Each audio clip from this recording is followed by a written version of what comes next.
Hello everybody and welcome back to Gran Turismo 7. This time we're running the online races in Watkins Glen.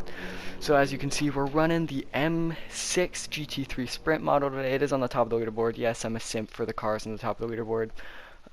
Mostly because my favorite car is the Ford GT, and that'll just never be a good car in this game. It makes me sad. I did set a solid qualifying lap with it, and then I set an even better one with this M6. And as you can see, yeah, I qualified a second faster than first place, or than second place, and a second faster on top of that of third place. So, I am the king of the C-rated drivers. I'm just built better. So, we will see how this race goes. It's a very fun race, very interesting ending. So stick around to see that, especially with that GTR GT500. Now I did race. The previous race was on stream. I did win that one, and again it was that guy with the 145 lap time. He was also in that race. He has an interesting race strategy that I don't get it, to say the least. But so we got that. So yeah, we're really looking out for that number 2 and number 4 car. That's yeah. So we are gonna start on the softs. I think personally, like my kind of what I've noticed with this race, if I can start on the softs and kind of go until I start losing time, then I pit, because the mediums, I don't like the way the mediums drive on this track, to be honest. I think even like worn softs, I feel like I'm stable on worn softs. I definitely don't have the grip, but like I never fear spinning out as much, really, versus on like mediums where I kind of gotta throttle control it a little bit more as I start to wear, which is weird. I've never actually felt it's a weird sensation. So here we are getting ready, trying to burn off fuel early. You can hear just me revving it. I don't even think that burns any fuel, but you know, BMW's a boat. Gotta burn fuel where I can. Oh man, I wish they had like a full formation lap in this game. Maybe not like show the whole thing, but like parts of it, kind of how like the new F1 game does it. That'd be kind of cool, because this view right here is so sick, watching all the cars go through turn 1 at 37 miles an hour. But here we go as we approach the line, getting ready. Yeah, that looks so sick. The starts in this game kind of suck for anyone who's not up front, so I almost I don't know. So I brake a little early into this corner. Oops. I always brake early into the first corner on the first lap, just because you're not used to going so slow, so you just gotta work on that. Now I noticed apparently I wasn't the only one that broke early, as I don't even, Braduz is there. Oh, okay. That's an interesting name. I don't know how to pronounce that. But he's on the mediums, actually. He starts on the mediums. I start on the softs. I already knew he was going to start on the mediums from last race, so I wasn't too worried about him catching up. So I'm not pushing it too hard. I'm kind of just warming up the tires, getting the feel of the race, you know, not overly pushing myself, as I knew it wouldn't matter. So yeah, here we go into turn something. I don't know the turn numbers on this track yet, or any track really for that matter. I'm gonna be honest with you, Chief. So yeah, right now we're just looking to put some warmth in those tires, not hit any barriers, not have an early exit in this race, especially after the very satisfying last race, winning that one after spinning on the 8th lap, and then chasing a guy down who I wasn't sure if he pitted or not, because you do have to use the softs and the mediums for this race, so I was aware of that. But the guy in front of me, I was probably 13 seconds down on lap 8. And I was like, oh goodness gracious. And then by lap 10, I was like 5 seconds down. So I was catching really fast. And it took me about 4 corners into the final lap to pass him, as he had a penalty and kind of his tires were gone. And fun fact, his tires were gone because he had not pitted. So I wasn't really racing him, but it didn't feel like that, because you never know. You still got to push hard. You got to really try. I didn't want to leave it up to chance. I was like, maybe he pitted on the first lap. It's possible. So I just was pushing hard, and it was very satisfying finish. winning that race. So now I'm trying to carry that momentum into this one here, going through the early little S's, and here we go into the chicane, the death chicane. I hate this chicane. I don't really hate it. It's not that bad. It's bad in the Ford GT. The Ford GT feels like I'm on ice going through the chicane, but the M6 has got a little more weight to it, and it just feels planted. It feels like the Ford GT. It needs a little boost in its grip, especially when it's being one of the more powerful cars in the Group 3. But like, I'd take the grip over the power. I think anyone would, as you can tell by this car dominating, as it's got a little bit of both, unlike the Ford GT that it just has no grip anywhere, even on the softs. So here we are. We're now 3.5 seconds faster. There's a 3-second purple. We're absolutely flying through. And the softs are looking good. The softs feel great on this track. I love this track.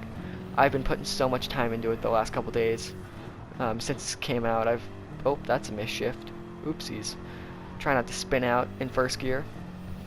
But yeah, I love Watkins Glen. It's such a fun circuit. It's so fast-paced. Not the most technical circuit, but every corner, it's all about exit speed. So it's a very, if you want to learn about like exit speed and get better at exit speed, this is the track to do it, because every corner is that way. There's no slow, like steady corners. You know, you're never hitting first gear up purposely.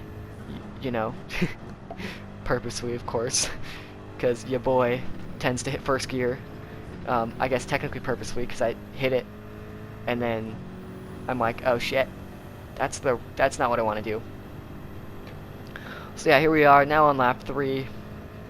So it's kind of the same up until we pit. So we'll get there, and it's really just kind of a calm race. I'm not pushing it too hard. I pushed that second lap kind of hard. I could have pushed this third one a lot harder, but I was kind of just like, my heart was beating a little bit, you know, in second race of the day. So we were just kind of chilling. But yeah, so we'll skip to then. Alright, now here we are on lap 5. Now lap 6. We're running 1.1 seconds slower, so we get the green light.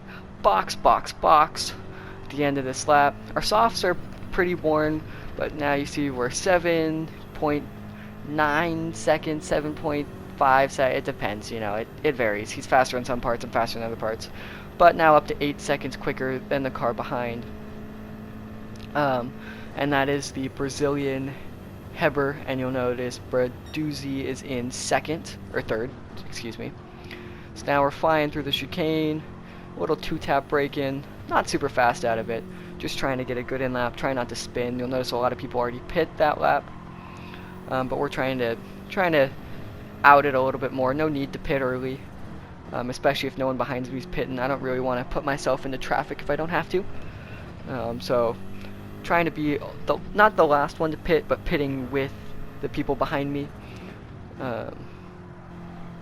Especially being 8 seconds quicker, there's no need to be risky. There's no need to do anything that's gonna jeopardize my race. So here we come into the back section of the track. Still flying, but now about a second and a half slower. So the tire's gone, or the wear, the grip. It's gone, but it's gone for the guy behind too, so I'm not worried about him catching. He's on the softs, and as we go into the pits, you'll notice we're 1.7 seconds slower, so we probably should have pitted last lap, to be fair, but it's okay. Notice, just outside the pit exit, this one is a sketchy pit entry. It's definitely a sketchy one. It's very easy to get penalties. But we won't pick up a penalty for that. You got to be 4 wheels out the entry, 2 wheels or 1 wheel out the exit. So there we go. Fly through the pit. Guy behind me is also pitting. Guy behind him is also pitting, which is interesting on the mediums. Why would you drive on the mediums if you're just gonna pit? Like, that didn't make sense to me by any means. Like, why pit? Why pit the same time as the softs if you're going to start on the mediums? Like, why would you slow yourself? It's just not as smart. It's not a smart strategy. But you'll notice that if you were to go back a second, that the Brazilian came out on softs. Now, I didn't catch this before, so I was still like worried about him being on my tail. He's on the mediums, least in my head, right? And I'm like, okay, I really gotta beat him. I gotta continue that gap. We're both on cold mediums, so just put heat in the tires and run away. Now that wasn't the case, because he wasn't on mediums. He's on softs. So you notice instantly that gap starts to shut. And he is flying. It won't be long before he sets a purple lap, but we're going, we're flying, we're running a little deep, really being careful with this. This corner is very not nice to the mediums. It's very easy to spin there.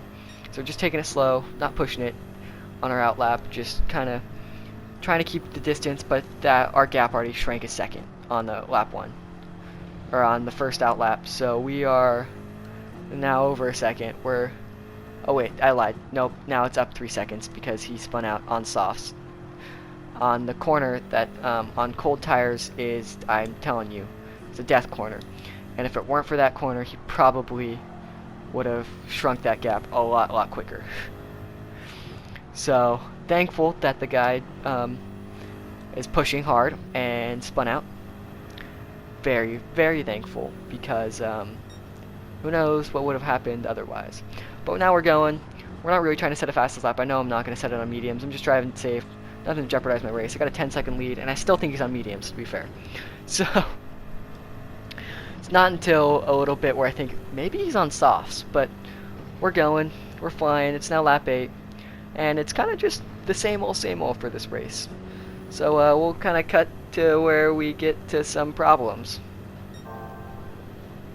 Or not cut to where we get to some problems, because I pressed the wrong button. But yeah, through the chicane, almost died, didn't die. Just built better in this M6. This M6 feels great, by the way. I suggest using it. This is the sprint model. The endurance model, I think, is almost the same thing. I don't think it matters which one you use. But this one definitely feels good. It's very, very fast, very, very planted, and it's got enough straight line speed. It's clearly the top of the leaderboard, so you could also use the Genesis. I haven't actually used that, so I don't know like where it's better. But yeah, so we'll cut to that where things get problematic, and you'll also see that gap is starting to close a little bit, not too much, just a little bit. We're still running fast enough to where, you know, to close that gap, you gotta be running 145s at least, like 145s to 140 like 2s to be catching me and trying to beat me. So I wasn't really worried about it. Even if he was catching, I knew I wasn't driving slow enough for that. But now here we are, just rounding out to the final lap, and you'll notice he now has the fastest lap, and it's not by a small margin, it's by a solid 6/10, 5/10 there.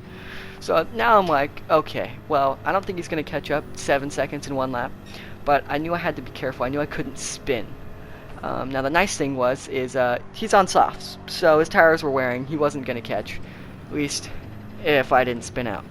So that's what I was just thinking, alright, don't spin out. Just keep it, just get it across the line.